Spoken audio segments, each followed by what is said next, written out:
आपको वो कहानी तो याद ही होगी, या तो वो टेल तो याद ही होगा जब कृष्ण जी ने पतंग उड़ाते समय अपने हाथ काट लिए थे, मतलब धागे से हाथ कट गया था उनका पतंग उड़ाते उड़ाते। तो राधा जी ने अपने दुपट्टा को फाड़ कर उनके हाथ पे बांध दिया कि खून ज़्यादा ना निकले। तभी से कृष्ण जी ने वादा किया कि मैं आपकी रक्षा करूँगा। तो इसी से रक्षाबंधन स्टार्ट हुआ। Fact number 1, Alexander the great को आप तो जानते ही होंगे। तो Alexander the great versus the Porus, king Porus में जो लड़ाई हुआ था उसमें किंग पोरस मतलब देखिए मैं बताता हूँ। अलेक्जेंडर की एक बहन भी थी। अलेक्जेंडर की बहन ने बोला पोरस को, उनको राखी भेज कर बोला कि आप अलेक्जेंडर को कुछ मत कीजिएगा राखी भेजते हुए। तो यहाँ से स्टार्ट होता है राखी का संबंध। मतलब अपने दुश्मन को, पोरस अलेक्जेंडर द ग्रेट के दुश्मन थे, पर अलेक्जेंडर द ग्रेट की बहन ने बोला पोरस को राखी भेजकर कि आप अलेक्जेंडर द ग्रेट को कुछ मत कीजिएगा। इसीलिए फैक्ट नंबर 2, आप ये पिक्चर दिख रहे हो जिसमें ये गणेश जी वाले हैं, और फिर अभी दूसरा पिक्चर आएगा। हाँ, ये देखिए दूसरी पिक्चर, इसमें गणेश जी की 2 बेटे हैं जिनका नाम है शुभ लाभ। जब गणेश जी रक्षाबंधन करते हैं, उनकी बहन जब उसको रक्षाबंधन मानते हैं, तो शुभ और लाभ को भी मन करता है, शुभ और लाभ को भी मन करता था कि काश हम भी एक दूसरे को मतलब हम भी किसी को रक्षाबंधन बांध सकते या हमें कोई रक्षाबंधन बांध सकता।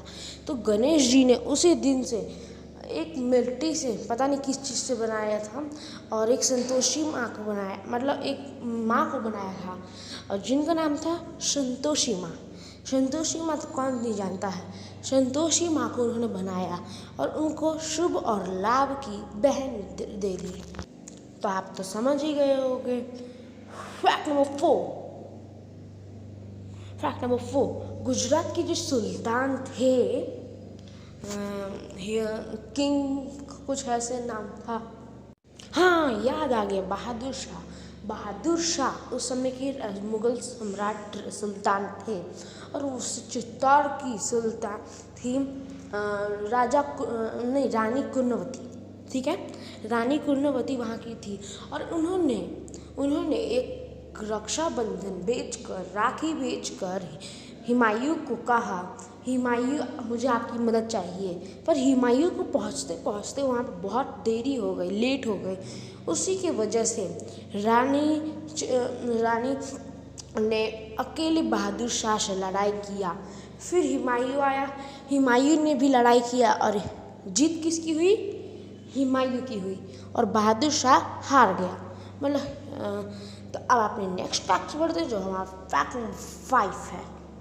आपने क्या सोचा, मतलब जब लोग मरते हैं तो यमराज आते हैं हम लोग को नर्क में ले जाने या स्वर्ग में। तो आपको क्या पता है कि यमराज क्यों नहीं मरते? पता है कि यमराज क्यों नहीं मरते हैं?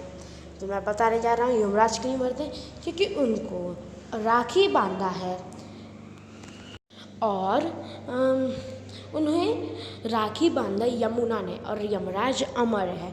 और यमुना के पिताजी, यमुना के पापा कौन है?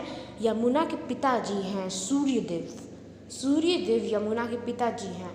और यमुना की माताजी कौन है? वो हैं सरयू। सरयू कौन? सरयू वो भी हम कह सकते हैं, सरयू कौन? जो चारों मतलब सभी बादलों की रानी है, सरयू वो हैं।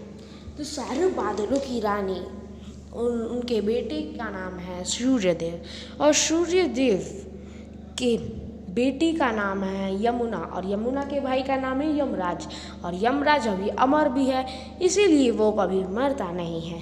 फैक्ट नंबर 5, आई थिंक हम लोग फैक्ट नंबर 6 में थे। हाँ, जो मतलब जब भी कोई युद्ध में जाता है, पहले के ज़माने में जब भी कोई राजपूत युद्ध में जाते थे तो उनको राखी बांध दिया जाता था। और राखी पता है किस लिए बांधा जाता था? उनकी सुरक्षा के लिए, कि आपको कुछ ना हो, उनकी सुरक्षा के लिए वो राखी बांध दिया जाता था कि आपको कुछ ना हो, आप युद्ध में जा रहे हो, सही सलामत आना और विजय होके आना। इसीलिए वो लोग राजपूत लोग जो लड़ाई करने जाते थे, युद्ध करने जाते थे, उनके हाथ पर रक्षाबंधन बांध देती थी या राखी बांध देती थी। अब आप अपने नेक्स्ट फैक्ट की बढ़ते हैं, जो हमारा फैक्ट नंबर 7 है, 6 है वो।